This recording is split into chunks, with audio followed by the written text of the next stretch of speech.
Elon Musk notched a legal win in Australia. An Australian court has refused to extend a temporary order to block videos on X of a Sydney church stabbing in April. Now, in case you missed it, the Australian government had ordered 65 video posts be removed for all X users, even those outside of Australia.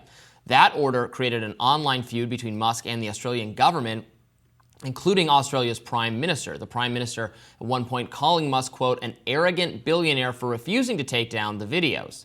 Now, Musk clapped back at the government for its censorship policies, writing on his platform, quote, our concern is that if any country is allowed to censor content for all countries, which is what the Australian e-safety commissar is demanding, then what is to stop any country from controlling the entire internet? We've already censored the content in question for Australia pending legal appeal, and it is stored only on servers in the USA. Now, countries including India and Brazil have also requested X hide or remove posts. Musk has complied with some of the other governments' previous orders to hide content for users in their countries. Now, the next hearing in the Australia case is on Wednesday, with the final hearing expected in June. Meanwhile, Australia is taking other steps to take down social media companies. The government announced over the weekend that it would hold a parliamentary inquiry to look into the negative impacts of social media platforms and make recommendations to make the platforms more accountable. So this is a win for Musk and a win for, a lot of people on his side in this one in particular, because this was Australia, the Australian government, trying to claim that it could compel the site not just to comply with Australian law, but to block these videos for everyone in the entire world, which would be a very troubling precedent to set, that the most censorious governments on earth, it could be China, it could be the European Union, it could be the USA. They're trying to ban TikTok. There's plenty of governments all over the world that have tried to suppress dissent or take down content. So to have that be the case for everyone would be very glad. So would be very bad. I'm glad he's fought against that. Right, and I'm glad too. I think this is the right outcome. The only question is, why does Elon Musk feel this way about Australia when he has been willing to do, yes, the transnational banning of accounts when it comes to what Modi wants in India? Yeah. That's the question he has to keep continuing with. And it is frustrating for someone like me, because if I raise that obvious hypocrisy, I'm accused of being anti-Elon Musk or out of some kind of personal vendetta or not.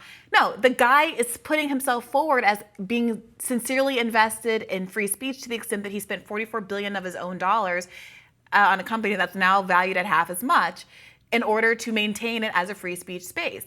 But you cannot say that that is what your goals are, and you cannot kind of hold yourself up as a principled actor in that arena if you are willing to, as you should, go to the mat over a fight like this in Australia. And I'm glad that he won that fight. It is correct that if he were to lose that kind of a fight, then any one country would be able to dictate, since these are global companies, would be able to dictate what speech is available to all of us and the rest of the world. This is an important battle. I'm glad he won it.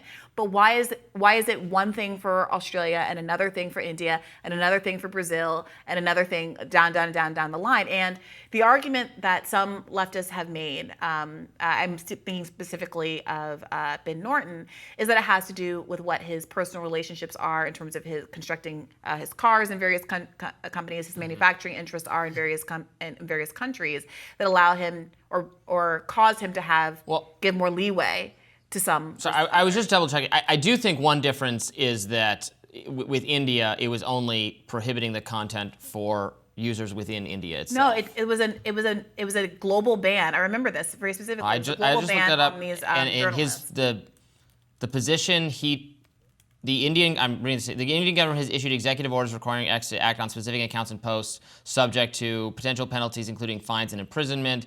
In compliance with the orders, we will withhold these accounts and posts in India alone. However, we disagree with these actions and maintain that freedom of expression should extend to these posts. You can go ahead and talk, and I'll go and find the site that was the global ban. Yeah, so my understanding is, I don't think they should do any of this stuff. Again, it's the government's fault if he decides that if the CEO, if Elon Musk decides it's better for the site to be, for Twitter, for X to be available in the country, despite these limitations, so be it. as long as he's denouncing the government for doing it, as he did in these cases. Now, I agree he's been more vocal about Brazil and a couple other instances than the one in India, and that could be for whatever reasons. I'm not trying to defend his or say that he's been not hypocritical on some of these things. I think he's articulated some contradictory principles on free speech, because he'll say it should be free speech, but then he'll say it should be in accordance with the principles of the society or the government. Well, of course, those are different in each country, so I can't tell whether his approach is, I'm just going to do what the policy is in this country or not, or it should be free speech for everyone, or it should be put to a vote. So I think there's plenty to criticize Musk on, but my understanding is that was a possible difference here. But maybe they wanted it banned everywhere, and he said, well, I'll ban it in India. Because even in that the Australia statement I read, he said, I'll do it in Australia, but I won't do it for everyone else. I think I do this BBC documentary that was critical of Modi that was banned on Twitter, period. But I have to follow up on that. But we can also look beyond this to innumerable examples of him banning various accounts for ideological reasons, saying that you're going to be banned for saying from the river to the sea, from using the word colonialism. I tweeted about this the other day because he did another one of these, I'm the only one who protects Twitter, I'm the only one who protects free speech posts, and I quote tweeted it with his statement saying that he had banned saying decolonize, you can't say decolonize, or that you would be suspended for saying that, and that you would be suspended for saying from the river to the sea. And several people who then quote tweeted my post, which had gotten a certain a couple teens of thousands of likes and retweets, said that they had been temporarily suspended after they retweeted that post itself.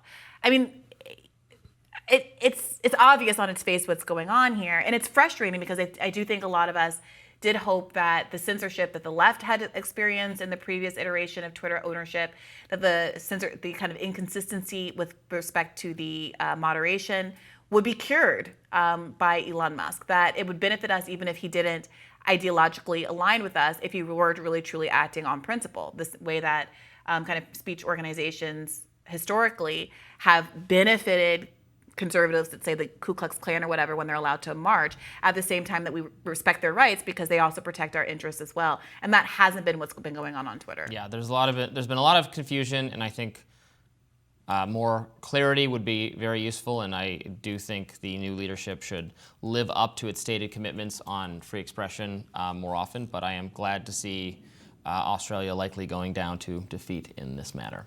More Rising right after this.